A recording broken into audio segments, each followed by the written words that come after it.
প্রিয় দেশবাসী, শিশু কিশোর কিশোরী, তরুণ তরুণী, ছাত্রছাত্রী, বয়স্ক বৃদ্ধ, পুরুষ মহিলা সবাইকে সালাম জানাচ্ছি।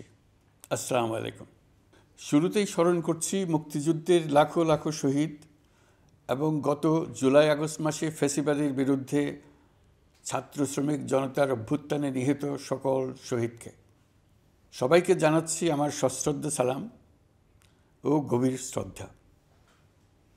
আরও স্মরণ করছি তাদের, ফ্যাসিবাদী শক্তির বিরুদ্ধে লড়াই করে যারা আহত হয়েছে, পঙ্গুত্ব বরণ করেছে, চোখের দৃষ্টি হারিয়েছে, যারা ৯ দফা নিয়ে দাঁড়িয়েছে, যারা ১ দফা নিয়ে দাঁড়িয়েছে, যারা দেশকে এক হিংস্র স্বৈরাচারের হাত থেকে বাঁচিয়েছে।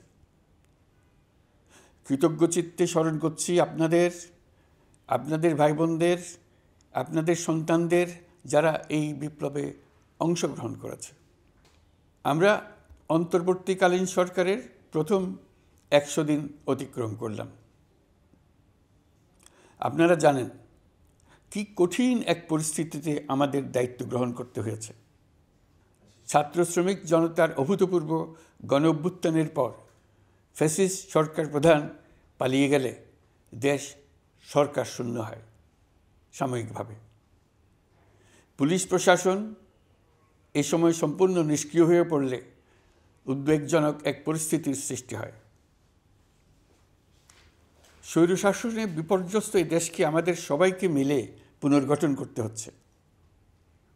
জুলাই আগস্ট বিপ্লবের পর আমরা এমন একটি দেশ হাতে পেয়েছি যার সর্বত্র ছিল বিশৃঙ্খলা। স্বৈরশাসন টিকিয়ে রাখতে আইনশৃঙ্খলা বাহিনীকে জনগণের মুখোমুখি দাঁড় করিয়ে দেওয়া হয়েছিল। বিপ্লব চলাকালে প্রায় ১৫০০ ছাত্র শ্রমিক জনতার শহীদী মৃত্যু হয়। আমাদের সরকার প্রতিটি মৃত্যুর তথ্য অত্যন্ত যত্নের সাথে জোগাড় করছে। এই বিপ্লবে আহত হয়েছে ১৯,৯৩১ জন। আহতদের জন্য ঢাকার ১৩টি হাসপাতাল সহ বিভিন্ন বিশেষায়িত হাসপাতালে চিকিৎসার ব্যবস্থা করা হয়েছে। প্রতিদিনই তালিকায় আরও নতুন নতুন শহীদের তথ্য যোগ হচ্ছে, যারা স্বৈরাচারের আক্রোশের শিকার হয়ে এই পৃথিবী ছেড়ে চলে গেছেন। প্রতিটি হত্যার বিচার আমরা করবই। জুলাই আগস্ট হত্যাকাণ্ডের বিচারের যে উদ্যোগ আমরা নিয়েছি তার কাজও বেশ ভালোভাবে এগিয়ে যাচ্ছে। পতিত স্বৈরাচার শেখ হাসিনাকেও আমরা ভারতের কাছ থেকে ফেরত চাইব। কেবল জুলাই আগস্ট হত্যাকাণ্ডই নয়, আমরা গত ১৫ বছরে সব অপকর্মের বিচার করব। অসংখ্য মানুষ গুম হয়েছে, খুন হয়েছে। এই সময় আমরা গুমের তদন্তে একটা কমিশন গঠন করেছি। কমিশন প্রধান আমাকে জানিয়েছেন অক্টোবর পর্যন্ত তারা ১৬০০ গুমের তথ্য পেয়েছেন। তাদের ধারণা এই সংখ্যা ৩৫০০ ছাড়িয়ে যাবে। অনেকেই কমিশনের কাছে গুমের অভিযোগ করতে ভয় পাচ্ছেন, এই ভেবে যে অভিযুক্ত ব্যক্তিদের দ্বারা তারা আবার আক্রান্ত হতে পারেন, ক্ষতিগ্রস্ত হতে পারেন। আমি আপনাদের আশ্বস্ত করতে চাই, আপনারা দ্বিধাহীন চিত্তে কমিশনকে আপনাদের অভিযোগ জানান। কারো সাধ্য নাই আপনাদের গায়ে আবার হাত দেয়। গুম কমিশনের সদস্যদের কাছে ভুক্তভোগীদের যে বিবরণ আমরা পেয়েছি তা অত্যন্ত মর্মান্তিক। জুলাই আগস্টের বিপ্লবের পর ছাত্রছাত্রীরা শহর বন্দরের দেয়ালে দেয়ালে তাদের মনের কথা লিখেছে। তাদেরও আগে যারা গুমের শিকার হয়েছে প্রতিটি গোপন আস্তানার দেয়ালে দেয়ালে তারা লিখে গেছেন তাদের কষ্টের মর্মস্পর্শী বিবরণ। তাদের এইসব কষ্টের কথা শুনে আমাদের হৃদয় কেঁপে উঠেছে। এসবের সঙ্গে জড়িতদের আমরা বিচারের কাঠগড়ায় দাঁড় করাবই। অভিযুক্ত যত শক্তিশালীই হোক, যে বাহিনীরই হোক, তাকে ছাড় দেওয়ার কোনো সুযোগ নেই। কেবল দেশে নয়, গুম, খুন ও জুলাই আগস্ট গণহত্যার সাথে জড়িতদের আমরা আন্তর্জাতিক আদালতেও বিচারের উদ্যোগ নিয়েছি। ইন্টারন্যাশনাল ক্রিমিনাল কোর্টের প্রধান কৌঁসুলি করিম খানের সঙ্গে আমার এই ব্যাপারে ইতিমধ্যে কথা হয়েছে। আইনশৃঙ্খলা রক্ষাকারী বাহিনীগুলোর কোনো সদস্য কিংবা অন্য কেউ যাতে হত্যা, গুমসহ এই ধরনের কোনো অপরাধে জড়িয়ে পড়তে না পারে, এই জন্য আমরা গুম বিরোধী আন্তর্জাতিক সনদে স্বাক্ষর করেছি। আপনারা দেখেছেন জাতিসংঘের আন্তর্জাতিক মানবাধিকার বিষয়ক হাই কমিশনার ফলকার তুর্ক সম্প্রতি বাংলাদেশ সফর করেছেন। জাতিসংঘ জুলাই আগস্ট হত্যাকাণ্ডের তদন্তে আমাদের সহযোগিতার হাত বাড়িয়ে দিয়েছেন। ডিসেম্বর প্রথম সপ্তাহে তারা আমাদেরকে তাদের রিপোর্ট হস্তান্তর করার প্রতিশ্রুতি দিয়েছে। অতীতের গুমের ঘটনাগুলো তদন্ত কাজেও আমরা নিয়মিত তাদের সঙ্গে যোগাযোগ রক্ষা করে চলেছি। মানবাধিকার রক্ষায় সহযোগিতা করতে ঢাকায় তারা তাদের জনবল বাড়ানোর প্রস্তাব দিয়েছে। আমরা এই প্রস্তাব গ্রহণ করেছি। প্রিয় দেশবাসী, আমি আগেও জানিয়েছি, আবারও জানাচ্ছি, গণ অভ্যুত্থানে সকল শহীদদের পরিবারকে পুনর্বাসন করা হবে। একজনও বাদ যাবে না।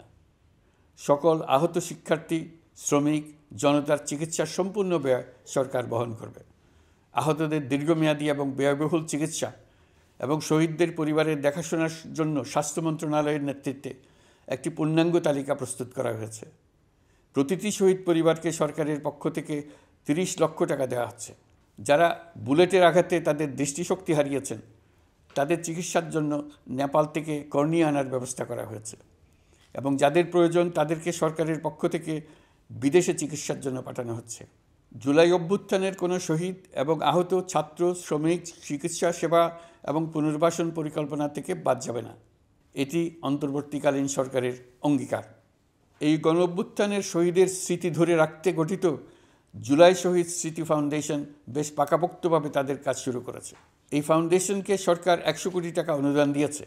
এছাড়াও জুলাই আগস্ট বিপ্লবে শহীদ পরিবারের পুনর্বাসন ও আহতদের সর্বোত্তম চিকিৎসা নিশ্চিত করার জন্য সমাজ কল্যাণ মন্ত্রণালয়ের পক্ষ থেকে $5 মিলিয়ন একটি বরাদ্দ প্রস্তাব অর্থনৈতিক সম্পর্ক বিভাগের মাধ্যমে বিশ্ব ব্যাংকে পাঠানো হয়েছে। পতিত স্বৈরাচার পুলিশকে দলীয় কর্মীর মতো ব্যবহার করেছে। বাধ্য হয়ে তাদের অনেকেই গণহত্যায় অংশ নিয়েছেন। খুবই স্বাভাবিক প্রতিক্রিয়া হিসেবে তারা জনরোষের শিকার হয়েছেন। এতে তাদের মনোবল অনেক কমে যায়। আমরা পুলিশের মনোবল ফিরিয়ে এনে তাদের আবার আইনশৃঙ্খলা রক্ষায় কাজে লাগানোর চেষ্টা করছি। এক্ষেত্রে অনেক দৃশ্যমান উন্নতিও হয়েছে। আইনশৃঙ্খলা রক্ষায় বাংলাদেশ সেনাবাহিনীকেও কিছু নির্বাহী ক্ষমতা দেওয়া হয়েছে, যা পরিস্থিতির দৃশ্যমান উন্নতিতে সহায়তা করেছে। আমি আপনাদের সবাইকে ধন্যবাদ জানাই। কঠিন এই সময়ে আপনারা সবাই অপরিসীম ধৈর্যের পরিচয় দিয়েছেন। ধন্যবাদ জানাই দেশের রাজনৈতিক দলের নেতৃবৃন্দকে। তারা তাদের কর্মীদের শান্ত থাকার আহ্বান জানিয়েছেন। প্রতিশোধ স্পৃহায় লিপ্ত হয়ে কেউ যাতে হানাহানিতে জড়িয়ে না পড়ে সেই আহ্বান জানিয়েছেন।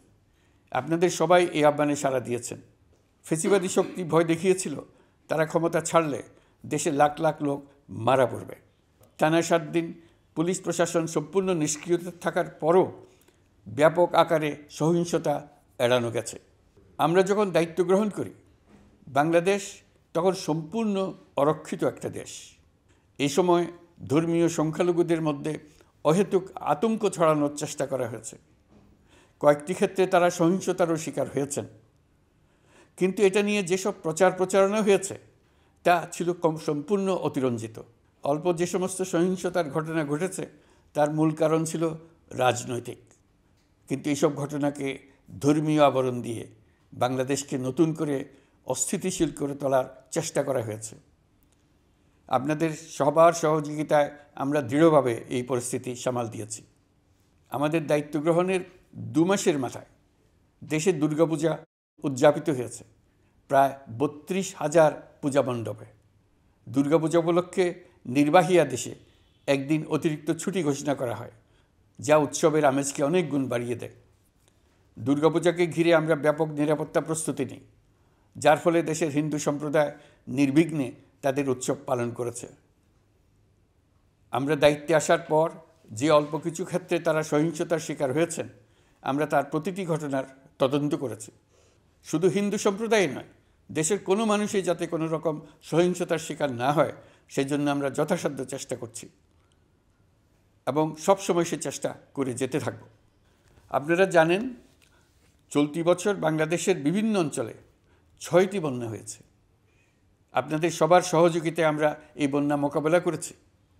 বাংলাদেশের দেশপ্রেমিক সশস্ত্র বাহিনী বন্যা মোকাবেলায় জনগণের সাথে কাঁধে কাঁধ মিলিয়ে কাজ করেছে।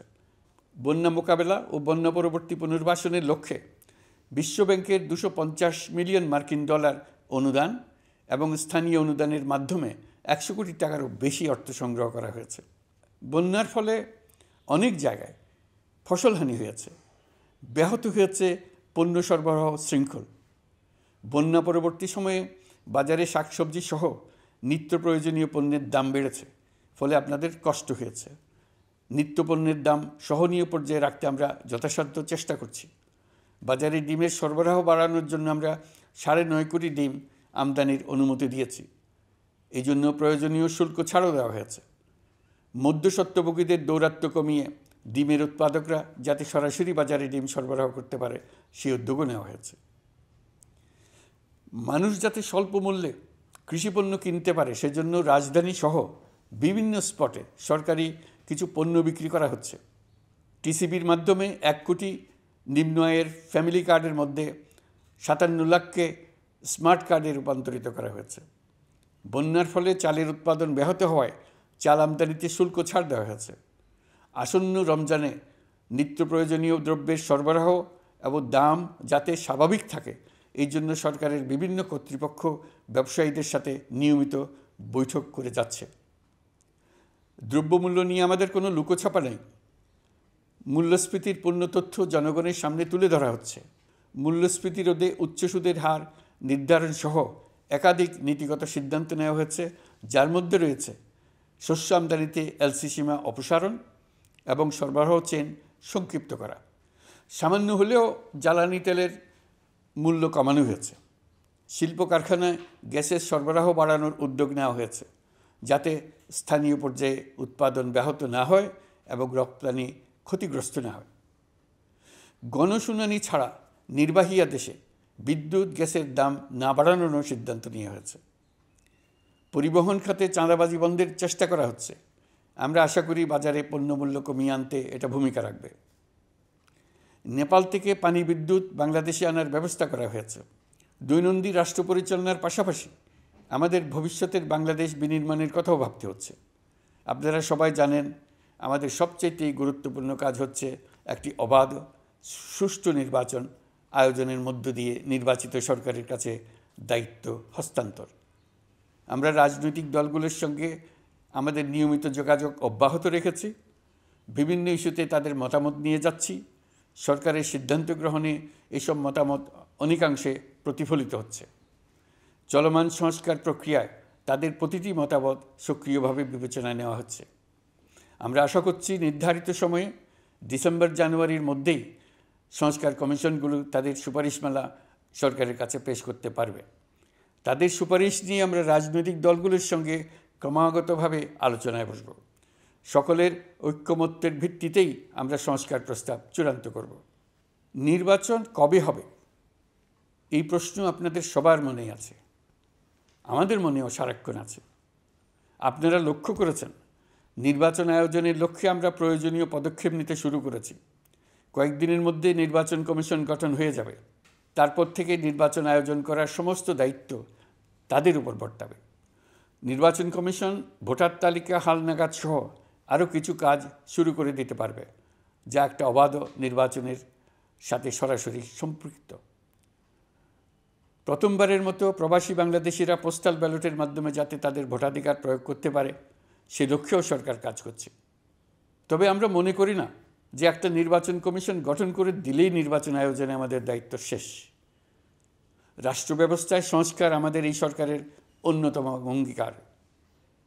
আপনারাই আমাদেরকে এই ম্যান্ডেট দিয়েছেন। যেই 6টি সংস্কার কমিশন আমরা শুরুতে গঠন করেছিলাম তারা ইতিমধ্যে তাদের কার্যক্রম অনেক দূর এগিয়ে নিয়েছে। বিভিন্ন গণমাধ্যমে আপনারা তাদের কার্যক্রমের আপডেটও দেখছেন। কয়েকটি সংস্কার কমিশন ডিজিটাল প্ল্যাটফর্ম গঠন করেছে। আমার অনুরোধ আপনারা এই প্ল্যাটফর্মে উৎসাহ সহকারে আপনাদের মতামত জানাতে থাকুন। প্রথম 6টি সংস্কার কমিশনের মধ্যে একটি হলো নির্বাচন সংস্কার কমিশন। নির্বাচন অনুষ্ঠানের জন্য এই কমিশনের সুপারিশমালা অত্যন্ত জরুরি। তাদের প্ল্যাটফর্মে যান, আপনার মতামত খোলাখুলিভাবে তুলে ধরুন। আপনি দেশের মালিক, আপনি বলে দিন আপনি কি চান, কিভাবে চান। নির্বাচন নিয়ে আপনাদের সকল বক্তব্য বিনা দ্বিধায় বলতে থাকুন। আপনার মনের কথা তুলে ধরুন। আমার অনুরোধ, সংস্কারের কথাটাও একই সঙ্গে বলুন। সংস্কারকে পাশ কাটিয়ে যাবেন না। নির্বাচনের কথা বলার সঙ্গে নির্বাচন ও অন্যান্য ক্ষেত্রে সংস্কারের কথাটিও বলুন। সংস্কার হলো জাতির দীর্ঘমেয়াদী জীবনী শক্তি। সংস্কার জাতিকে, বিশেষ করে আমাদের তরুণ তরুণীদের, নতুন পৃথিবী সৃষ্টির সুযোগ দেবে। জাতিকে বঞ্চিত করবেন না। নির্বাচন আয়োজনে যে সংস্কার কমিশনের সুপারিশমালায় রাজনৈতিক দলসমূহ এবং দেশের সকল মানুষের মতামত অপরিহার্য, সেই কমিশন হলো সংবিধান সংস্কার কমিশন। এই সুপারিশমালার যে অংশ সকলের কাছে গ্রহণযোগ্য হবে তার ভিত্তিতে নির্বাচনী আইন সংশোধন করতে হবে। সমান্তরালভাবে ভোটার তালিকাও হালনাগাদ করার প্রক্রিয়া চলতে থাকবে। আমি নিশ্চিত নই সংস্কার প্রস্তাবসমূহ বাস্তবায়নের সুযোগ আমরা কতটুকু পাব। তবে আমি আপনাদের কথা দিচ্ছি, আপনারা সুযোগ দিলে প্রয়োজনীয় কিছু অত্যাবশ্যকীয় সংস্কার কাজ শেষ করেই আমরা আপনাদের কাঙ্ক্ষিত নির্বাচন আয়োজন করব। ততদিন পর্যন্ত আমি আপনাদের ধৈর্য ধারণ করার অনুরোধ করব। আমরা চাইব আমরা যেন এমন একটি নির্বাচন ব্যবস্থা সৃষ্টি করতে পারি যা যুগ যুগ ধরে অনুসরণ করা যাবে। এর ফলে সাংবৎসরিক রাজনৈতিক সংকট থেকে আমাদের দেশ রক্ষা পাবে। এই জন্য প্রয়োজনীয় সময়টুকু আমি আপনাদের কাছ থেকে চেয়ে নিচ্ছি। নির্বাচনী সংস্কারের সিদ্ধান্ত হয়ে গেলে খুব দ্রুত আপনারা নির্বাচনের রোডম্যাপও পেয়ে যাবেন। অন্তর্বর্তী সরকার সৃষ্টি হয়েছে রাজনীতিকে নীতির কাঠামোয় আনার জন্য এবং রাজনীতির জন্য নতুন পরিবেশ সৃষ্টির নিবিড় আকাঙ্ক্ষা থেকে। এই আকাঙ্ক্ষা পূরণ করা থেকে জাতিকে বঞ্চিত করবেন না। নির্বাচনের ট্রেন যাত্রা শুরু করেছে, এটা আর থামবে না। কিন্তু যেতে যেতে আমাদের অনেকগুলো কাজ সেরে ফেলতে হবে। এই ট্রেন শেষ স্টেশনে কখন পৌঁছবে সেটা নির্ভর করবে কত তাড়াতাড়ি আমরা তার জন্য রেল লাইনগুলো বসিয়ে দিতে পারি, আর তা হবে রাজনৈতিক দলসমূহের ঐক্যমত্যের মাধ্যমে। ইতিমধ্যে অন্যান্য সংস্কার কমিশনের সুপারিশমালা নিয়ে আলাপ চলতে থাকবে। নির্বাচন ছাড়াও আরও গুরুত্বপূর্ণ সংস্কার করার ব্যাপারে ঐক্যমত গঠনের জন্য অতিরিক্ত সময় প্রয়োজন হতে পারে। দেশবাসীর কাছে, বিশেষ করে রাজনৈতিক দলগুলির কাছে আমরা ক্রমাগতভাবে প্রশ্ন তুলতে থাকব, কী কী সংস্কার নির্বাচনের আগে আপনারা করে নিতে চান। নির্বাচনের আয়োজন চলাকালীন কিছু সংস্কার হতে পারে। সংস্কারের জন্য নির্বাচনকে কয়েক মাস বিলম্বিতও করা যেতে পারে। আমরা দুদিন পরে চলে যাব, কিন্তু আমাদের মাধ্যমে জাতির জন্য যে ঐতিহাসিক সুযোগ সৃষ্টি হলো, সেই সুযোগটা যেন কোনো রকমেই হাতছাড়া করে না দিই, এটার ব্যাপারে দৃঢ় থাকার জন্য আমি দলমত, নারী পুরুষ, ধর্ম, তরুণ, বৃদ্ধ, ছাত্র, ব্যবসায়ী, শ্রমিক, কৃষক নির্বিশেষে সবার কাছে আহ্বান জানাচ্ছি। আশা করি আপনারা আমার এই আবেদন গ্রহণ করবেন। দেশে সংগঠিত অন্যান্য অপরাধের বিচার প্রক্রিয়া ত্বরান্বিত করার জন্য দেশের বিভিন্ন জেলায় সহস্রাধিক প্রসিকিউটর নিয়োগ দেওয়া হয়েছে। হাইকোর্টে ইতিমধ্যে নিয়োগ দেওয়া হয়েছে 23 জন নতুন বিচারক। বিচার বিভাগকে ঘুষ ও দুর্নীতিমুক্ত করার জন্য সম্ভব সব ধরনের চেষ্টাই করা হচ্ছে। বিচারপতিদের নিয়মতান্ত্রিক উপায়ে শাস্তিমূলক ব্যবস্থা গ্রহণের জন্য সুপ্রিম জুডিশিয়াল কাউন্সিল পুনর্বহাল করা হয়েছে। শুধু বিচার বিভাগই নয়, সর্বগ্রাসী দুর্নীতির হাত থেকে দেশের সব খাতকেই রক্ষা করতে আমরা সচেষ্ট হয়েছি। দুর্নীতি দমন কমিশন পুনর্গঠনের কাজ প্রায় শেষ পর্যায়ে। দুর্নীতি ও অর্থ পাচারে অভিযুক্ত প্রভাবশালী 150 ব্যক্তির তালিকা তৈরি এবং 79 জনের বিরুদ্ধে অনুসন্ধান শুরু হয়েছে। 15% হারে আয়কর পরিশোধ করে অপ্রদর্শিত পরিসম্পদ অর্থাৎ কালো টাকা সাদা করার বিধান বাতিল করা হয়েছে। সরকারি কার্যক্রমকে গতিশীল করতে বিভিন্ন পর্যায়ের 19,084 জন কর্মকর্তা কর্মচারীকে পদোন্নতি, 13,429 জনকে বদলি এবং 12,636 জনের বিরুদ্ধে শাস্তিমূলক ব্যবস্থা গ্রহণ করা হয়েছে। সাংবিধানিক প্রতিষ্ঠান পাবলিক সার্ভিস কমিশন পুনর্গঠন করা হয়েছে। কুখ্যাত সাইবার সিকিউরিটি আইন বাতিলের নীতিগত সিদ্ধান্ত হয়েছে। এই আইনের অধীনে হওয়া যেসব মামলা মানুষের মত প্রকাশের অধিকারের সাথে সম্পর্কিত সেগুলো প্রত্যাহার করা হয়েছে। এছাড়াও 133টি আইন বিধিবিধান তৈরি ও সংশোধন করা হয়েছে। 353টি গুরুত্বপূর্ণ নীতি নির্ধারণী সিদ্ধান্ত গ্রহণ করা হয়েছে। ছাত্রছাত্রীদের দাবি মেনে ইতিমধ্যে সরকারি চাকরির বয়সসীমা 32-এ উন্নীত করা হয়েছে। আমরা জানি আমাদের কাছে আপনাদের আরও অনেক দাবি দেওয়া আছে। দীর্ঘদিনের অপশাসন, অত্যাচার, অনাচারের ফলে আপনাদের মনে অনেক ক্ষোভ পঞ্জীভূত হয়েছে। দেশে বাক স্বাধীনতা না থাকায় আমরা কেউ আমাদের মতামত, দাবি দেওয়া প্রকাশ করতে পারিনি। আমরা আপনাদের প্রতিটি দাবির প্রতি সহানুভূতিশীল। আমরা ধৈর্য সহকারে আপনাদের কথা শুনতে চাই, কিন্তু সেজন্য আপনারা সড়ক অবরোধ করে জনদুর্ভোগ সৃষ্টি করলে আমাদের সকলেরই অসুবিধা হয়। আমাদের একান্ত অনুরোধ, আপনারা নির্দিষ্ট চ্যানেল মেনটেন করে আপনাদের দাবি দেওয়া পেশ করবেন। আমাদের বৃহৎ রপ্তানি পণ্য গার্মেন্টস শিল্পে গত কিছুদিন ব্যাপক অস্থিরতা বিরাজ করছে। ফ্যাসিস্ট সরকারের সুবিধাভোগী বেশ কিছু গার্মেন্টস মালিক পালিয়ে যাওয়ায় শ্রমিকদের বেতন ভাতা নিয়ে অনিশ্চয়তা তৈরি হয়েছে। অন্য অনেক কারখানাও শ্রমিকদের ন্যায্য বেতন সহ অন্যান্য সুবিধা থেকে বঞ্চিত ছিল। শ্রমিকরা তাদের দীর্ঘদিনের বঞ্চনার প্রতিবাদ জানাতে এবং অনিশ্চয়তা থেকে মুক্তি পেতে রাস্তায় নেমে আসে। আমরা তাদের কথা শুনেছি, তাদের আলোচনার টেবিলে নিয়ে আসতে পেরেছি। আমরা অত্যন্ত আনন্দিত যে মালিক শ্রমিকের মধ্যে 18 দফার একটা ব্যাপক ভিত্তিক চুক্তি স্বাক্ষরিত হয়েছে। বড় ধরনের কোনো সহিংসতা ছাড়াই আমরা শ্রমিক অসন্তোষ নিরসন করতে পেরেছি। তারা আবার উৎপাদনে ফিরেছে। এতে প্রাণ ফিরে পেয়েছে বাংলাদেশের রপ্তানিমুখী এই শিল্প। নানা প্রতিকূলতা সত্ত্বেও অক্টোবর মাসে আমাদের রপ্তানিতে প্রবৃদ্ধি হয়েছে প্রায় 21%। আমরা যখন কাজ শুরু করেছি দেশের অর্থনীতি ছিল বিপর্যস্ত। বৈদেশিক মুদ্রার রিজার্ভ ছিল তলানিতে। আসার কথা, এই রিজার্ভ পরিস্থিতি এখন উন্নতির পথে। গত 3 মাসে রিজার্ভে কোনো রকম হাত না দিয়েই আমরা প্রায় $2 বিলিয়ন বৈদেশিক ঋণ শোধ করতে পেরেছি। জ্বালানি তেল আমদানিতে পুঞ্জীভূত বকেয়ার পরিমাণ $478 মিলিয়ন হতে কমিয়ে $160 মিলিয়ন আনতে পেরেছি। অর্থনীতি পুনরুদ্ধারে আমরা সর্বাত্মক চেষ্টা চালিয়ে যাচ্ছি। বিশ্বব্যাংক, IMF সহ বিভিন্ন দাতা সংস্থা ইতিমধ্যে ঋণ ও অনুদান হিসেবে $8 বিলিয়ন দেওয়ার প্রতিশ্রুতি দিয়েছে, যা আমাদের ভঙ্গুর অর্থনীতিকে সচল করতে সক্ষম হবে। পতিত সরকার আমাদের জন্য যে ভঙ্গুর অর্থনৈতিক পরিস্থিতি রেখে গিয়েছে, তাতে রাজস্ব আদায়ে গতি আনতে হিমশিম খেতে হচ্ছে জাতীয় রাজস্ব বোর্ডকে।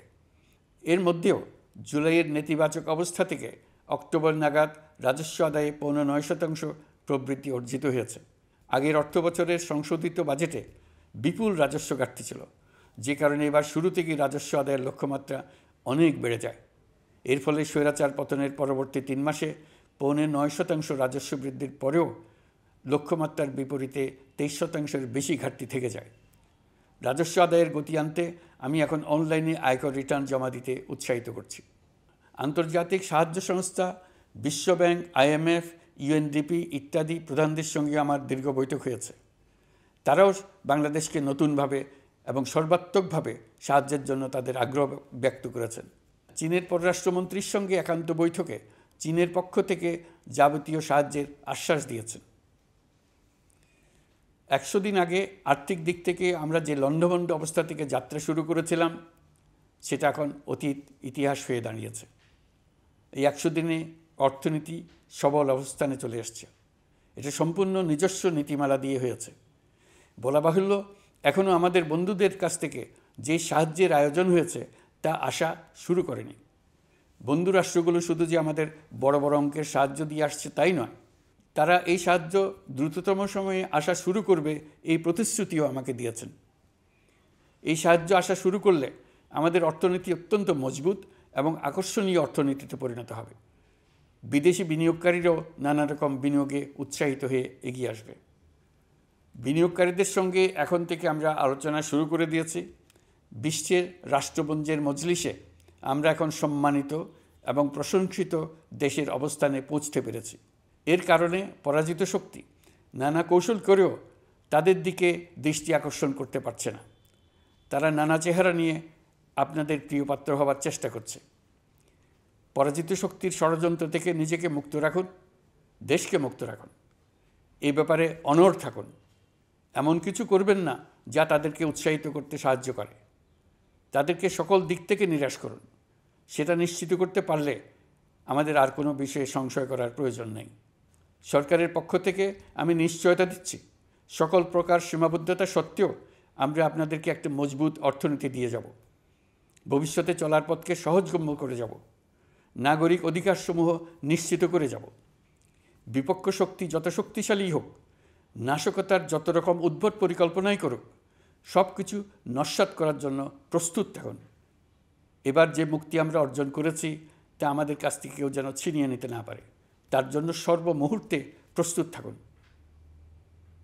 আপনারা জেনেছেন পতিত সরকার ও তার দোসররা প্রতি বছর দেশ থেকে 12 থেকে 15 বিলিয়ন ডলার পাচার করেছে। দুর্নীতি বিরোধী সংস্থা ট্রান্সপারেন্সি ইন্টারন্যাশনাল বাংলাদেশ সম্প্রতি এই তথ্য দিয়েছে।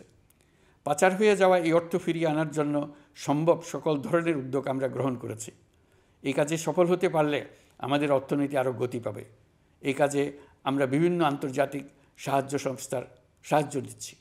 আমি ধন্যবাদ জানাতে চাই বিশ্ব নেতৃবৃন্দকেও। বাংলাদেশের এই সংকটময় সময়ে তারা প্রায় সবাই সহযোগিতার হাত বাড়িয়ে দিয়েছেন। আমি যখন সেপ্টেম্বরে জাতিসংঘের সাধারণ পরিষদের অধিবেশনে যোগ দিই, সে সময় মার্কিন যুক্তরাষ্ট্র, European Union, Canada, Italy, Holland, জাতিসংঘের মহাসচিব সহ বিশ্বের অনেক দেশের সরকার প্রধানের সঙ্গে আমার বৈঠক করার সুযোগ হয়।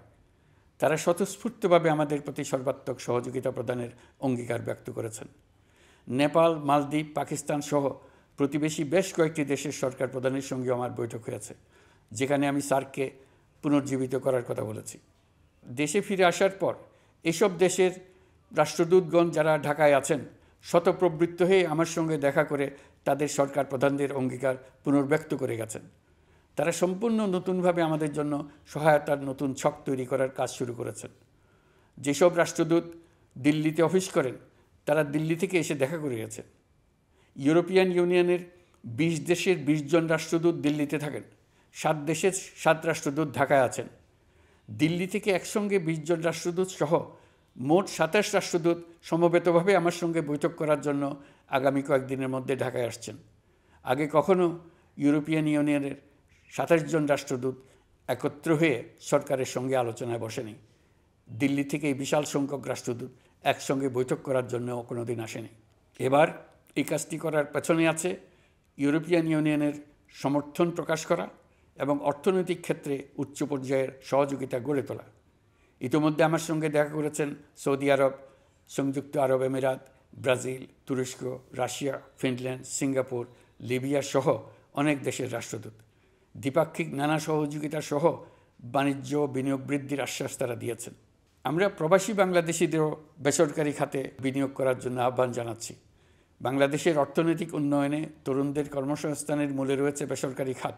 আমাদের বিনিয়োগ বোর্ডের নির্বাহী চেয়ারম্যান 2 শতাধিক বেসরকারি প্রতিষ্ঠানের প্রধান নির্বাহী, উদ্যোক্তা ও বিনিয়োগকারীর সঙ্গে পৃথক পৃথকভাবে বৈঠক করেছেন। নীতির ধারাবাহিকতার অভাব, সরকারি বেসরকারি পর্যায়ে মত বিনিময়ের অভাব, সরকারি অফিসের জটিল প্রক্রিয়া এবং সর্বোপরি দুর্নীতি বিদ্যমান বিনিয়োগকারীদের সমস্যায় ফেলেছে। বিনিয়োগকারীদের উদ্বেগ নিরসনে আমরা অনেকগুলো কাজ করেছি। ইতিমধ্যে সত্যিকারের ওয়ান স্টপ সার্ভিস চালু হয়েছে। বিনিয়োগ সংক্রান্ত চ্যালেঞ্জ সমাধানে আন্তঃমন্ত্রণালয় কমিটি গঠন করা হয়েছে। বেসরকারি খাতের উপদেষ্টা কাউন্সিল ও ডিজিটালাইজেশনের মাধ্যমে সরকারি অফিসে না এসে প্রয়োজনীয় কর্মসম্পাদনের পদক্ষেপ নেওয়া হয়েছে। বিনিয়োগ উন্নয়ন সংস্থা আমাদের অগ্রগতির বিষয়ে সবাইকে মাসিক ভিত্তিতে আপডেট করে যাচ্ছে। আমরা প্রবাসীদের কল্যাণে কাজ করছি। আমার অনুরোধে সংযুক্ত আরব আমিরাত সাজাপ্রাপ্ত 57 জন সহ অন্যান্য বাংলাদেশিকে মুক্তি দিয়েছে। এইসব বাংলাদেশি যাবজ্জীবন কারাবাসের ঝুঁকি নিয়ে ফেসিবাদের বিপক্ষে প্রতিবাদ করেছিল। বাংলাদেশিরা এরকম প্রতিবাদ আরও অনেক দেশেই করেছেন। আমরা তাদের প্রতি কৃতজ্ঞ। কয়েকদিন আগে বাকুতে সংযুক্ত আরব আমিরাতের প্রেসিডেন্ট জনাব শেখ মোহাম্মদ বিন জায়েদ আল নাহিয়ানের সঙ্গে আমার কথা হয়েছে। তাকে বাংলাদেশের পক্ষ থেকে ধন্যবাদ জানিয়েছি। তিনি বলেছেন বাংলাদেশের জন্য যে কোনো সাহায্য লাগলে আমি যেন তাকে জানাই। প্রবাসীদের কল্যাণে আমাদের সরকার সম্ভব সব ধরনের উদ্যোগ গ্রহণ করে যাচ্ছে। আপনারা জানেন মালয়েশিয়ার প্রধানমন্ত্রী আনোয়ার ইব্রাহিম সম্প্রতি বাংলাদেশ সফর করেছেন। 18,000 বাংলাদেশি যারা সব ধরনের আনুষ্ঠানিকতা মেনে চলার পরেও স্বৈরাচারী সরকারের অব্যবস্থাপনার জন্য মালয়েশিয়া যেতে পারেন নাই, তিনি তাদের জন্য মালয়েশিয়ার দ্বার আবার উন্মুক্ত করার আশ্বাস দিয়েছেন। এই লক্ষ্যে আমরা কাজও শুরু করেছি। আপনারা জেনে থাকবেন মালয়েশিয়া আগামী বছর দক্ষিণ পূর্ব এশিয়ার আঞ্চলিক সহযোগিতা সংস্থা আসিয়ানের চেয়ারম্যানের দায়িত্ব নিতে যাচ্ছে। আমরা ইতিমধ্যে আসিয়ানের সদস্য পদের জন্য আবেদন করেছি। মালয়েশিয়ার প্রধানমন্ত্রী আমাদের আবেদন সক্রিয়ভাবে বিবেচনার আশ্বাস দিয়েছেন। একই ধরনের আশ্বাস আমরা পেয়েছি ইন্দোনেশিয়া থেকেও। ইন্দোনেশিয়ার পক্ষ থেকে সে দেশে রাষ্ট্রীয় সফরে যাওয়ার জন্য আমাকে অনুরোধ করেছে। সৌদি আরব সহ বিশ্বের আরও অনেক দেশ আমাদের সঙ্গে সহযোগিতা বৃদ্ধির প্রস্তাব দিয়েছে। প্রথমবারের মতো ওআইসি সদর দপ্তরে আমরা স্থায়ীভাবে রাষ্ট্রদূত নিয়োগ দিয়েছি। তুরস্কের রাষ্ট্রপতি রিসেপ তাইয়েপ এরদোগানের সাথে আগে আমার টেলিফোনে আলাপ হয়েছে। এবার COP29 সম্মেলনে গিয়ে তিনিও তার স্ত্রীর সঙ্গে অত্যন্ত অন্তরঙ্গ পরিবেশে আলোচনা হয়েছে। বাংলাদেশের প্রতি তার বিশেষ সমর্থনের কথা তিনি বারবার প্রকাশ করেছেন। তুরস্কের একটি বাণিজ্য প্রতিনিধি দল ইতিমধ্যে বাংলাদেশ সফর করেছে। তুরস্ক এদেশের সঙ্গে অর্থনৈতিক সম্পর্ক উন্নয়নের জন্য টার্কিশ ইনভেস্টমেন্ট অথরিটি বা টিকা একটি অফিস ঢাকায় স্থাপনের জন্য ঘোষণা দিয়েছে। এর মাধ্যমে তুরস্কের বিনিয়োগ ও বাণিজ্য বৃদ্ধির উদ্যোগ নেওয়া হবে। এ উদ্দেশ্যে চলতি মাসে একটি উচ্চ ক্ষমতা সম্পন্ন দল তুরস্ক থেকে বাংলাদেশে আসছেন। প্রিয় দেশবাসী, নতুন হজ প্যাকেজ ঘোষণা করা হয়েছে। তাতে হজের ব্যয় 1 লাখ টাকারও বেশি কমিয়ে আনা হয়েছে। পাশাপাশি আমরা এই সিদ্ধান্ত গ্রহণ করেছি, এই বছর সরকারি খরচে কাউকে হজে পাঠানো হবে না। আমরা নতুন বাংলাদেশকে একটা পরিবেশ বান্ধব এবং জীব বৈচিত্র্যময় দেশ হিসেবে গড়ে তোলার উদ্যোগ নিয়েছি। এটি তরুণদের আকাঙ্ক্ষা, আমাদের সবারই আকাঙ্ক্ষা। সেই লক্ষ্যে আমি প্রথমেই একটি ক্ষুদ্র পদক্ষেপ নিয়েছি। সমগ্র সচিবালয়ে প্লাস্টিকের পানির বোতল ব্যবহার নিষিদ্ধ করেছি। ইতিমধ্যে সুপার শপগুলোতে পলিথিনের শপিং ব্যাগ ব্যবহার বন্ধ করার উদ্যোগ নেওয়া হয়েছে। গত কয়েক দশকে যে পরিমাণ নদী দূষণ হয়েছে, আমরা তা বন্ধ করার উদ্যোগ নিয়েছি।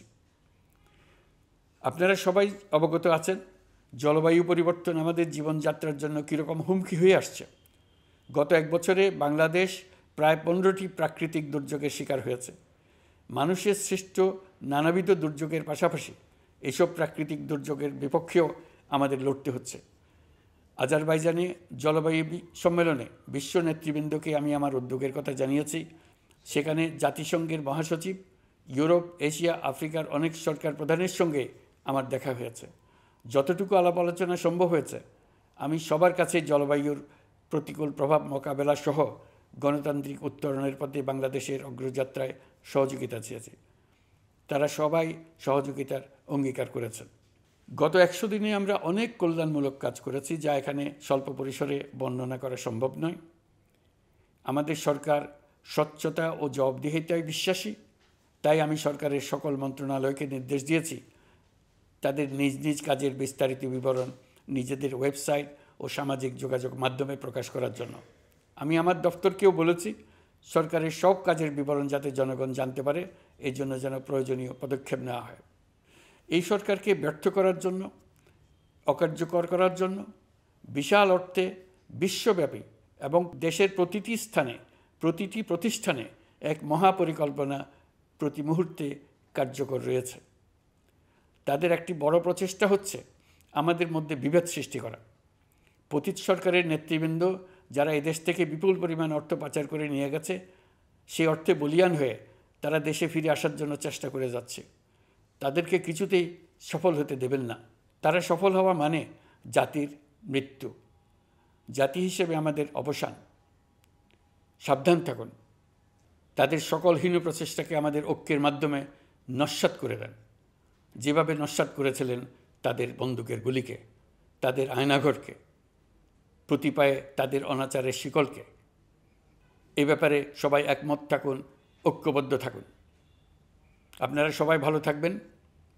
দেশের সকল শিশু, কিশোর কিশোরী, তরুণ তরুণী, ছাত্রছাত্রী, বয়স্ক, বৃদ্ধ, পুরুষ, মহিলা সবাইকে আমার সালাম জানাচ্ছি।